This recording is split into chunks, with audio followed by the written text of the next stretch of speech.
Quelles sont les astuces ayurvédiques ou autres pour mieux dormir, pour réussir à avoir des nuits de sommeil de qualité et arrêter avec les réveils nocturnes aussi?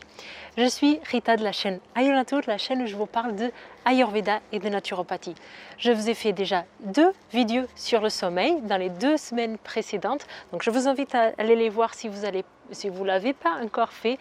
Et aujourd'hui, je vais vous parler vraiment des astuces plus spécifiques de comment améliorer votre sommeil, en plus de ce que je dis dans les vidéos précédentes. C'est parti!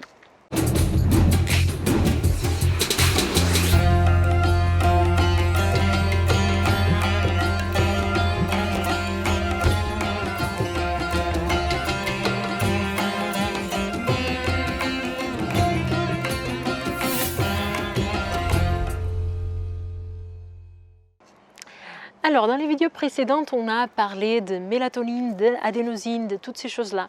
Donc, pour améliorer votre sommeil pour de bon, à vie, pour améliorer votre sommeil pas dans un certain temps, c'est-à-dire pas pendant le temps que vous prenez un certain complément alimentaire, il faut vraiment changer vos habitudes. Donc, la première chose à faire, c'est d'écouter les vidéos que j'ai fait dans la semaine dernière si vous ne l'avez pas fait encore. Donc, c'est très important d'être à l'écoute de votre corps, de se réveiller à la bonne heure, de se coucher à la bonne heure et surtout de se poser ces 2 bonnes questions. Combien d'heures j'ai besoin de dormir pour être bien et combien d'heures je dors en réalité. Donc petit à petit, vous allez vous mettre en accord avec ça et vous aligner sur ça. Il faut vraiment pas perdre ce but de vue, d'écouter votre corps et de vous aligner avec votre corps. Ok? Ça, c'était le sujet des vidéos précédentes. Aujourd'hui, je vais vous parler donc des astuces plus concrètes.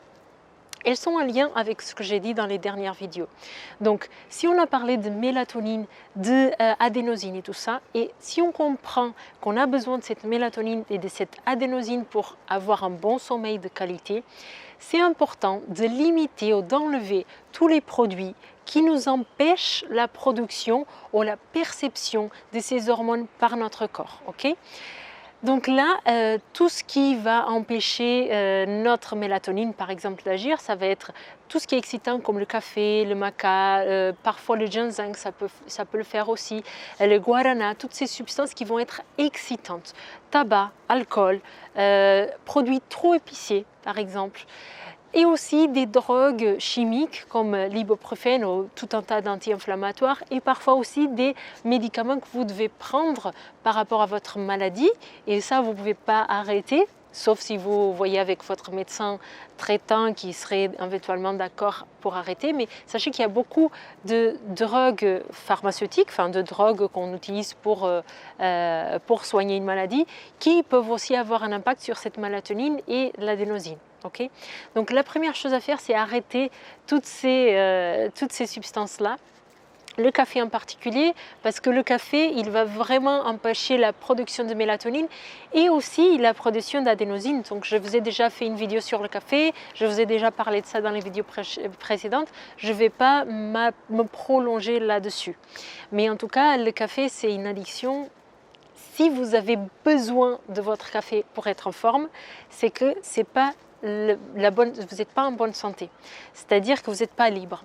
Cette chose-là, c'est un cercle vicieux. Si vous prenez votre café pour être réveillé le matin, vous n'allez pas bien dormir le soir et ça va continuer. Donc, il faut absolument passer par un moment où on est un peu moins bien, où on arrête ce café. Il y a des astuces pour le faire, j'ai fait une vidéo sur cette thématique. Okay? Donc, première chose, c'est se mettre en accord avec nos horaires de lever, des horaires dont on a besoin de dormir, les horaires de réveil et de coucher. Deuxième chose, arrêter toutes ces substances qui nous empêchent un sommeil de qualité. Troisième chose, être très attentif à notre phase d'endormissement. Et ça va être très important, non seulement pour s'endormir, mais aussi pour les réveils nocturnes.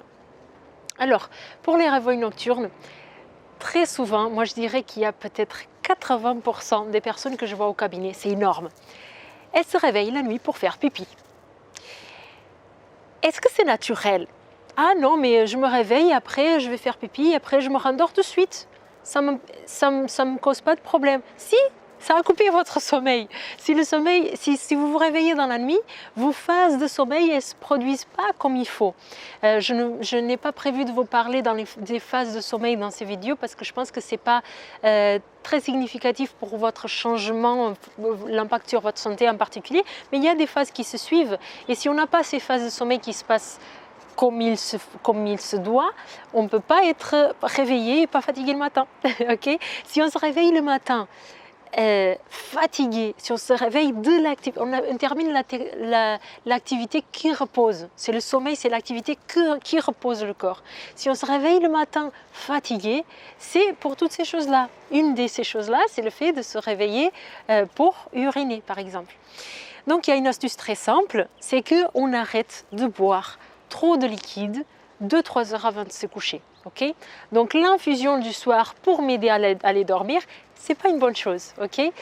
Parfois, il se trouve que les personnes ont besoin d'un petit côté de chaleur pour apaiser le dosha vata et du coup pour réussir à s'endormir parce qu'il y a trop de cogitation mentale et donc cette chaleur, c'est sûr qu'elle va apaiser le vata. Mais dans ce cas-là, vous prenez une petite tasse, vraiment un fond de tasse pour avoir cette chaleur entre vos mains et vous prenez des toutes petites gorgées. Ne prenez pas le mug ou plusieurs mugs avant d'aller vous coucher parce qu'après vous allez vous réveiller pendant la nuit et ça c'est pas bon. Une autre cause de réveil nocturne, c'est la cogitation, le vata. Donc souvent si on se réveille parce qu'on a des cauchemars, qu'on tourne vers un côté, vers l'autre, etc. Souvent c'est de l'agitation mentale, de la cogitation. Et donc ça, très souvent, c'est notre dosha vata qui est déséquilibré. Donc qu'est-ce qu'on peut faire pour ça? Donc ça, il y a l'impact de toute une journée qui va impacter notre nuit. Okay? La qualité de notre sommeil, elle est aussi liée à comment on a vécu notre journée. Donc l'idée c'est d'être plus zen au quotidien et pour le faire, c'est la pratique de méditation, de respiration. J'en ai fait beaucoup de vidéos sur ces thématiques-là, donc je ne vais pas me prolonger sur le sujet, il y a beaucoup d'astuces. J'ai 30 jours de méditation gratuite qui sont en descriptif de la vidéo si vous voulez essayer, donc c'est 10 minutes de méditation par jour, donc c'est un début. Donc une chose c'est d'améliorer votre zénitude dans la journée et puis surtout pour la phase d'endormissement et aussi pour les réveils nocturnes, c'est très important la dernière chose que vous faites avant votre sommeil. Donc les 10 minutes avant de dormir, c'est très important de se mettre dans une posture de bien-être, d'être bien, d'être zen et de préparer ce sommeil avec une bonne attitude. Parce que ce qui fait la plupart des personnes qui ont des insomnies liées à la difficulté d'endormissement, mais aussi avec les réveils nocturnes, c'est qu'elles vont, dans les 10 minutes avant de s'endormir, elles vont anticiper l'insomnie. C'est-à-dire qu'elles sont là à se dire « Ah, mais maintenant, je vais essayer de m'endormir parce qu'il faut que je m'endorme, parce que demain, il faut que je me réveille à telle heure. Mais après, mon compagnon, il va ronfler, du coup, je ne vais pas réussir à dormir. Ou après, mon bébé, il va se réveiller, du coup, même si j'ai réussi à dormir, je vais dormir qu'une demi-heure parce que après, je vais me réveiller. Parce que... » Et donc, ça part. Les roues, ça part dans tous les sens. Et ça, c'est l'anticipation de l'insomnie, c'est l'anticipation du réveil nocturne. Et c'est ça qui vous empêche de dormir. Donc, pour avoir une bonne nuit de sommeil, il faut se mettre dans la bonne condition. Donc de faire la méditation les 10 minutes avant de dormir, de faire de la respiration, de se projeter, par exemple, de faire des visualisations sur la personne que vous voulez être, pratiquer la gratitude. Je m'en fous de ce que vous faites avant de dormir, mais il faut se mettre dans une bonne attitude. Il faut se mettre dans le système parasympathique, comme on dit en allopathie ou en naturopathie. Il faut se mettre zen, en mode zen. Et de toute façon, on va anticiper quelque chose. Donc, il vaut mieux anticiper une bonne nuit de sommeil qu'une mauvaise nuit. Et puis, si vous vous réveillez, qu'est-ce qui vous est arrivé? Vous êtes réveillé. Vous ne pouvez rien faire. Donc, le fait d'avoir anticipé un réveil nocturne, ça ne vous a pas aidé du tout. Okay? Au contraire. Donc, voilà cette chose-là qui est très, très importante à faire. Je voudrais aussi vous partager ce qu'ils disent les textes ayurvédiques. Donc, dans l'Ayurveda, dans les textes, on a beaucoup d'indications sur comment on peut promouvoir un bon sommeil. Et là, je vais du coup prendre ma petite fiche parce que je ne sais pas. Ah, elle est là. Voilà. Je n'ai pas tout mémorisé. Dans tous les cas, c'est des choses comme ça, je pourrais vous donner des astuces plus concrètes en fonction de ce qui est écrit. Donc dans la Charaka Samhita Sutrasthana chapitre 21, vous allez donc un shlok qui va vous parler des choses qui vont promouvoir ce sommeil.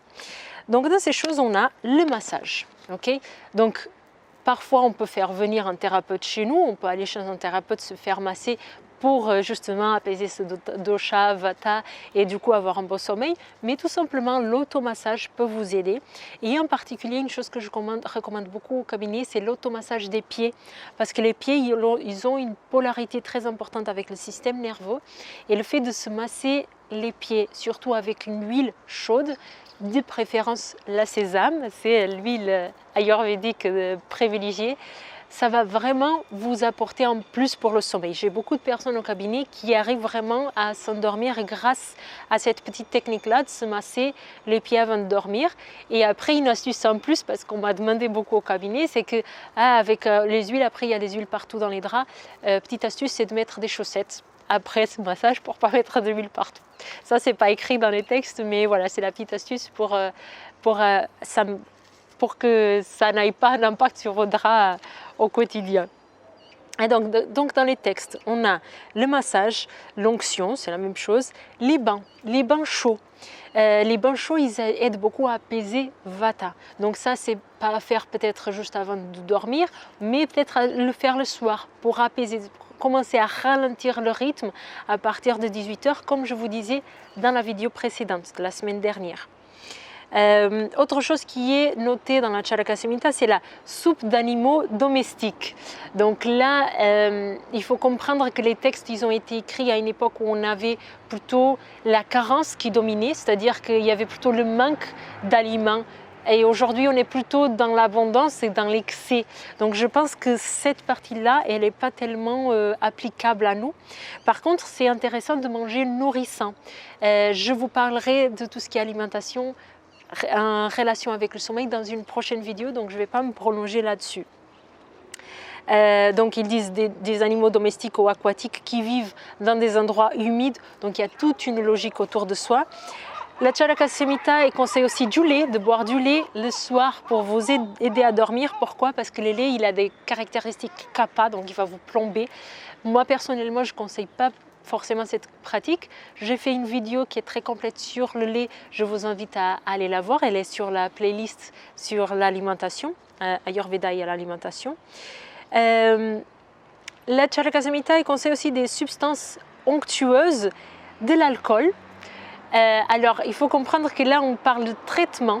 Okay, c'est un traité de médecine. Donc même si en Occident on ne peut pas parler vraiment de traitement, quand on lit un texte comme ça, il faut comprendre que c'est un traité de médecine.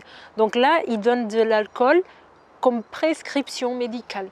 Et c'est dans un cas ponctuel, ce n'est pas pour tout le monde. Okay, des plaisirs psychiques, des parfums qui vont nous permettre quelque chose d'agréable. Et ça, je vous ai parlé dans les vidéos précédentes. C'est les organes des sens, ils doivent être apaisés parce qu'ils doivent se déconnecter pour qu'on puisse bien dormir. Si les organes des sens ils ne sont pas déconnectés, on ne peut pas avoir un sommeil profond de qualité. Donc ça, c'est très important. Donc il dit le plaisir psychique, les parfums, les sons agréables. Donc on est encore dans la même chose. Un lit et une maison confortable, ça c'est très important, mais en général c'est une chose qu'on a quand même, sauf les personnes, j'ai reçu des personnes au cabinet qui ont pris l'habitude de s'endormir au canapé parce qu'ils s'endorment devant la télé. Ça c'est une autre chose à éviter, parce que si on s'endort devant la télé, j'ai déjà dit dans les vidéos précédentes, on est en train de donner des stimuli. Donc on est en train, encore une fois, d'empêcher par exemple la production de mélatonine. La mélatonine, elle se produit, le pic de mélatonine, il apparaît 4 heures après le dernier stimuli lumineux de lumière blanche au bleu. C'est-à-dire que les écrans, le téléphone et la télévision, c'est des écrans bleus. Donc ça, c'est en train d'empêcher notre production de mélatonine. Et du coup, ça va empêcher notre sommeil. Donc, le Charaka Samhita, il dit le lit et la maison confortable et dormir dans la période qui est adaptée. Donc ça, c'était le sujet de ma vidéo précédente où je vous ai parlé des horaires de lever, des horaires de coucher et de combien d'heures on doit dormir. Voilà, j'espère que cette vidéo vous a plu. Je pense qu'elle est énorme. Je ne sais pas combien de temps elle dure, mais je pense qu'elle est énorme. Et ce n'est pas encore fini. La semaine prochaine, je vais vous faire encore une vidéo sur le sommeil. Et cette fois-ci, je vais vous parler de l'alimentation en rapport avec le sommeil. Si vous avez des questions, des commentaires, n'hésitez pas à les mettre dans les commentaires. À les mettre dans les commentaires. Et si vous avez des questions sur les doshas ou des choses comme ça, n'hésitez pas à faire le quiz qui est très complet, qui est aussi dans le descriptif. Je vous souhaite une bonne journée.